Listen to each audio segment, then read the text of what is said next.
చాలా అవుతుందండి ఈ దోశలు చేయక. ఇక దోశలకైతే నాన వస్తున్నాయి. ఇప్పుడు 2 గ్లాసుల బియ్యం అయితే నాన వస్తున్నా, రేషన్ బియ్యం.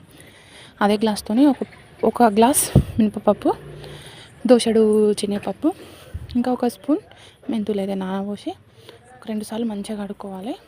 కడుక్కొని అదే దీనిలో మంచినీళ్ళు పోసి మెంతులు అయితే వేస్తున్నా. ఇక నానబోసి ఇంకా బియ్యం కడిగి అయితే పెట్టేసుకుంటా. ఇంకా సాయంత్రం 5 గంటలకు 6 గంటలకు ఇట్లా మిక్సీ పట్టేసి పెట్టుకుంటా. అంటే పిల్లలు వచ్చినాక ఏదైనా చేయమంటే కూడా చేసేస్తాను అనమాట. చాలా మంచిగా అవుతాయి టేస్ట్ కూడా. మీకు ఆల్రెడీ తెలిసిందే, అందరూ చేసుకుంటారు ఇదే విధంగా. కొత్తగా నేను చెప్పాల్సింది ఏం లేదు.